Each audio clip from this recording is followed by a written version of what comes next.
नमस्कार, मैं सरदार बलविंदर सिंह, आप देख रहे हैं नीला सलाम न्यूज़। चुनावी यात्रा का आज हमारा दूसरा दिन है। कल हम बादलपुर से हमने शुरुआत करी थी, सिकंदराबाद होते बुलंदशहर होते आज हम अनूप शहर में हैं।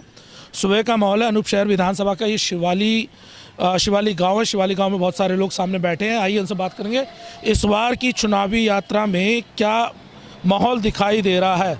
लेकिन इस घर की एक आपको बता दूँ, एक चीज़ हमने बड़ा फोकस किया कि एक तरफ स्वर्गीय मगन लाल गौतम जी हैं और दूसरी तरफ मगन लाल गौतम सचिव जी हैं।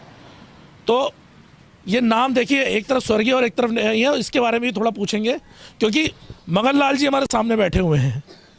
मगन लाल जी नाम है ना, तो मगन लाल जी हमारे सामने। और ये क्या, सबसे पहले चैनल पर स्वागत है। ये क्या, पहले इसके बारे में बताएं। कैसे क्या? ये जो एक तरफ स्वर्गीय लिखा हुआ, एक तरफ नहीं लिखा हुआ, और आप तो जीवित हैं, उसके बाद ऐसे क्यों? हाँ, नहीं, ऐसा है कि जीवित रहते हुए इस स्वर्ग में जा सकते हैं और नरक में जा सकते हैं। मरने के बाद किसी ने किसी को नहीं देखा, ना स्वर्ग को देखा, ना नरक को देखा, ना ईश्वर को देखा, ना आत्मा को देखा, ना पुनर्जन्म को देखा, ना भाग्य को देखा। ये सारी कल्पना है और हम जीते जी स्वर्ग में हैं। जीते जी स्वर्ग में। अच्छा, अब जैसे हम चल रहे हैं चुनावों की यात्रा पे, हम बात कर रहे हैं अलग अलग गांव में जाके, क्योंकि हम गांव के आंकड़े उठा रहे हैं, हम कोई शहरों के आंकड़े नहीं बना रहे। तो गांव में क्या माहौल चल रहा है इस बार? जो अनूप शहर विधानसभा सीट है उसमें किसका माहौल दिखाई दे रहा है इस बार? तो बसपा का अनूप शहर क्षेत्र तो सीट निकल गई बसपा की। कैसे निकल गए? मतलब जीतने में या हारने में निकल गई? जीतने में निकल गई। जीतने में निकल गई। क्योंकि जो बीजेपी का कैंडिडेट था वो केवल ब्राह्मणों तक सीमित रहा। ब्राह्मणों के कहने से, ब्राह्मणों के आधार पर। अभी एक गांव में साइड में ये शिकारपुर विधानसभा है, वहाँ एक उसमें डिवाई विधानसभा में एक बलात्कार कर दिया।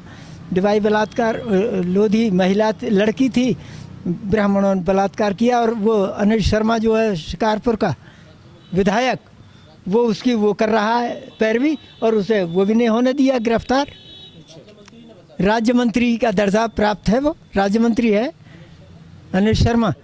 तो ऐसी जहाँ जातिगत आधार पर ये बीजेपी वाले अपना व्यवहार करते हों, जातिगत आधार पर किसी का पक्ष लेते हों, निष्पक्ष और विरोध करते हों, तो ऐसी पार्टी से क्या? ईमानदारी है। उसे देखना चाहिए था कि बेचारी लोधे की लड़की है तो उसके साथ न्याय होना चाहिए था। लेकिन वो ब्राह्मण लड़के हैं दोनों जो उनको बचा रहा है। तो ऐसे में इसका माहौल भी बदला हुआ है कि बीजेपी को लोग पसंद नहीं कर रहे हैं। आपको से क्या लग रहा है आपकी तरफ? हम तो जी बीएसपी के ही हैं पुराने, और अब भी बीएसपी में ही है। लेकिन मीडिया तो ये दिखा रहा है कि बीएसपी का जो वोट, कोर वोट बैंक है, वो टूट चुका है। इस बार तो 12% भी वोट नहीं दिखाने को तैयार। कहने को कुछ भी बोलो, बीजेपी ने कोई हमारे लिए कुछ वो ना करा। तो यहाँ पे सपा से प्रेम नहीं है क्या? सपा तो है ना, फिर सपा को सरकार बीएसपी ओनली बीएसपी जी। हाँ, देखिए, हम तो बीएसपी के कोर वोटर रहे हैं और बीएसपी के शासन में ही हमें शिक्षा, स्वास्थ्य, नौकरियां मिली।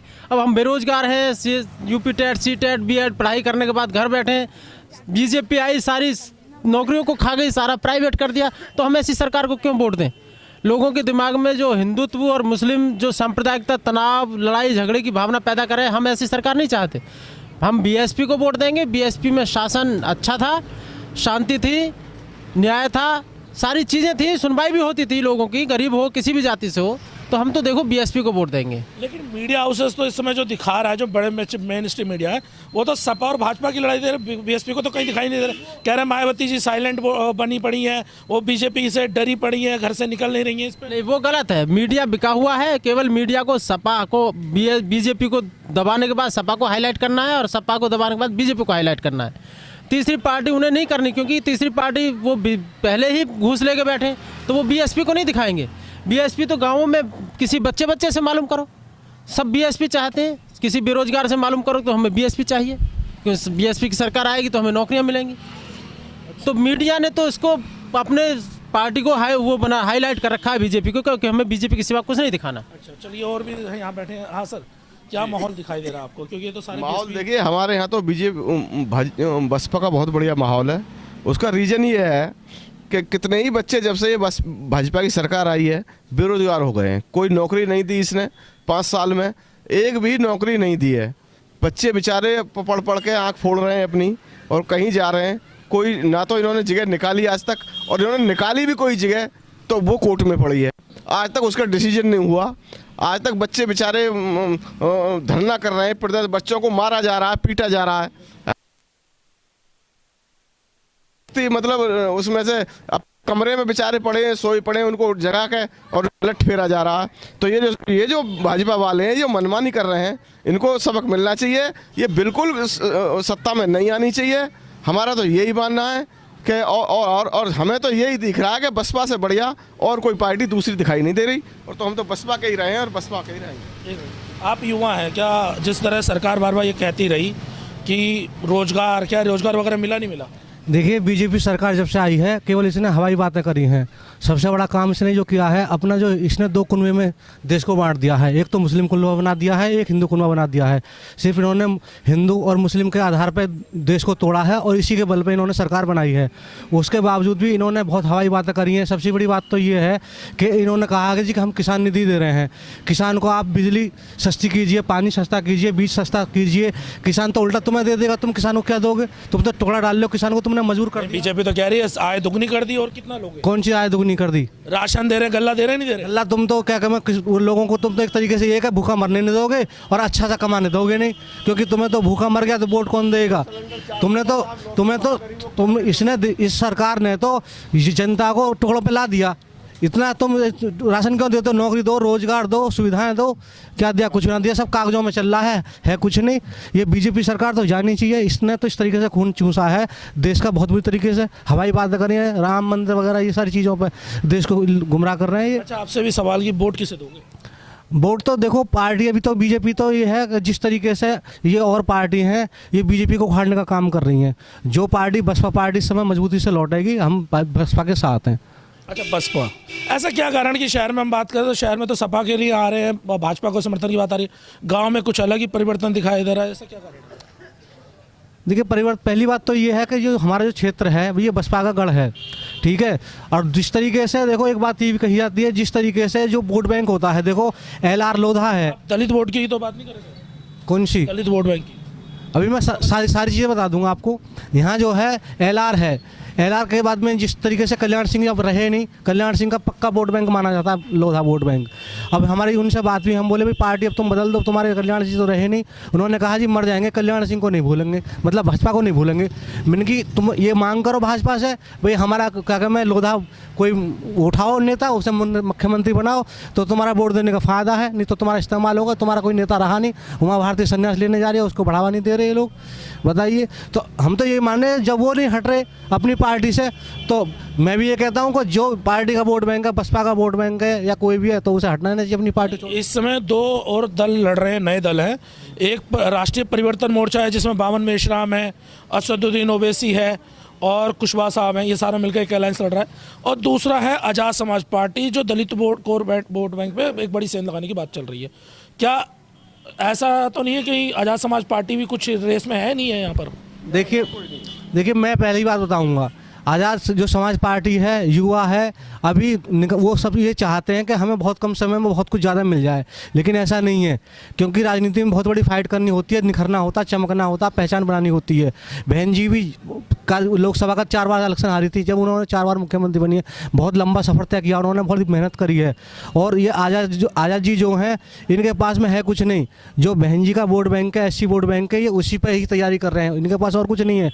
मैं तो तब इनकी बड़ी कामयाबी तब समझता अगर ये OBC वोट बैंक को बनाते और तब ये किसी से हाथ मिलाते, तब इन्हें कामयाबी मिलती। कह रहे हैं ना सरकार बन रही है उनकी। नहीं बनेगी। अच्छा, नहीं बनेगी। अभी एक बुजुर्ग हो रहा है हमारे साथ। सर, चुनावी माहौल क्या है यहाँ का? हमारा तो सब वही है, मायावती के लिए। मायावती जी, लेकिन जैसे अभी चंद्रशेखर आज़ाद भी टीवी चैनल्स पे कह रहे हैं कि जो दलित वोट का इस समय नेतृत्व करता हूँ वो मैं करता हूँ, यानी चंद्रशेखर आज़ाद की पार्टी कर रही है इस समय। और दूसरा मीडिया हाउसेस ये कर रहे हैं कि जो दलित वोट बैंक है, जो 2017 में 22% वोट पड़ा था BSP को, अब वो 12% के आसपास दिखा रहा है। तो फिर ऐसा कैसे सरकार? नहीं, ऐसा तो नहीं है। यहाँ तो चंद्रशेखर का कोई नाम भी नहीं है। चंद्रशेखर का नाम नहीं है इधर, नहीं कोई, ना उसका कैंडिडेट कोई है। अच्छा, कैंडिडेट भी नहीं इधर, वो सारंगपुर से विधानसभा से लड़ रहे हैं। हाँ, इधर नहीं कोई भी। तो यहाँ से सिर्फ बसपा का मामला साहब। अच्छा, ये ऐसा तो नहीं कि सिर्फ जाति की वजह से थोड़ा सा आप सब बसपा को समर्थन कर रहे हो? जाति की बात नहीं, विकास की बात करिए। इसने बसपा के शासनकाल में स्वास्थ्य, शिक्षा, रोजगार और विकास भी सब कुछ हुआ। लेकिन अब बीजेपी ने 7 साल हो गए केंद्र में मंत्री, प्रधानमंत्री को, इसने कौन सा तो इंस्टीट्यूट बनवाया, एम्स, कौन सा इंस्टीट्यूट खोला, यूनिवर्सिटी, और कौन से रोजगार दिए, कोई भी भर्ती खोली हो किसी भी उसमें डिपार्टमेंट में, ये शिलान्यास तो लगातार चल रहे हैं। शिलान्यास क्या, ये पुराने वो हैं प्रोजेक्ट जिन्हें शिलान्यास अब कर रहे हैं। वो बहन जी का ही जेवर एयरपोर्ट था, बहन जी के ये ताज कॉरिडोर है, ये सब एक्सप्रेस वे और ये सब काली नदी का पुल बहन जी के समय में बुलंदशहर का बना। लेकिन ये है कि अखिलेश आने के बाद उनके द्वारा उद्घाटन हो गया। महिला भी हैं, उनसे भी हम बात करेंगे इसको ले जाते हुए। क्या माहौल है, महिलाओं में क्या चल रहा है इसमें? महिलाओं में ये चल रहा है, हमें तो बसपा चाहिए। अच्छा, बसपा चाहिए, ऐसा क्यों?